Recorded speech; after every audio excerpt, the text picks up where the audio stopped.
In today's lesson, we are going to explore perimeter a little bit more. We will be combining what we learned yesterday with some information that we already know about measurement units.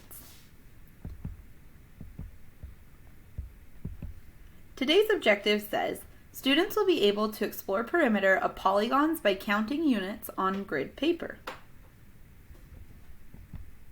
There are no new vocabulary words for today, but we will review that perimeter is the distance around the outside of an object.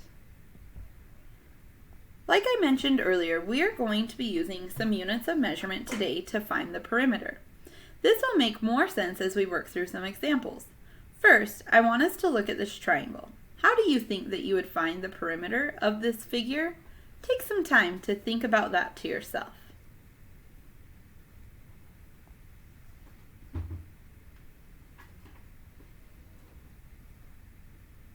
If you said that you would add each of the side lengths together, you are correct. That means that we can count up or add the side lengths to find the perimeter. Yesterday we counted the pieces, but today we are going to add. After we add, we will know that the sum of this figure is 3 units. Remember, sum is the answer to an addition problem. So we would add all 3 sides together, 1 unit plus 1 unit plus 1 unit. We would find the sum or the total and understand that our perimeter is 3 units. Now that we have practiced a little and we understand what we are doing for the day, we are going to try a few more examples. Here is the first figure that we need to find the perimeter of. This figure looks a lot like a rectangle. Now let's look at the side lengths. We have 2 sides that have the length of 4 centimeters and 2 sides that have the length of 3 centimeters. Now we can add those 4 numbers together. 3 plus 4 plus 3 plus 4. When we add those together, we get 14.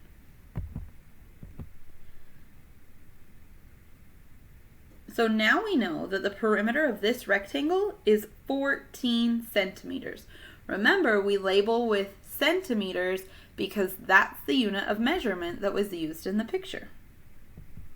Here's our next example. This is one of those irregular shapes like we looked at yesterday, but remember, we can find the perimeter as long as we add all of the side lengths.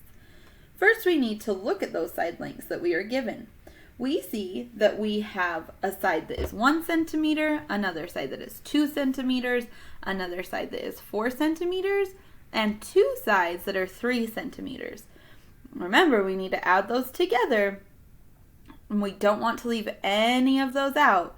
We're ready to add 1 plus 2 plus 3 plus 4 plus 3. When we get the answer to that problem, we know that there are 14 centimeters in that figure. That means the perimeter of that shape is 13 centimeters. Don't let those strange looking shapes scare you. Some of the sides of this shape may have looked like they were different lengths or the same length, but we can't always trust our eyes. We need to make sure to pay special attention to the lengths that are given to us in the example so we don't make a silly mistake. Alright, we are ready for 2 more examples. This one has a figure that looks a lot like a square turned on its side. Remember, we shouldn't make assumptions about a shape, so we need to look at the length of each side. We can see in this example that each side has a length of 2 inches. So we can add 2 plus 2 plus 2 plus 2. When we add those up, we get 8, which means that the perimeter of this figure is 8 inches. Again, don't forget that unit of measurement on the end.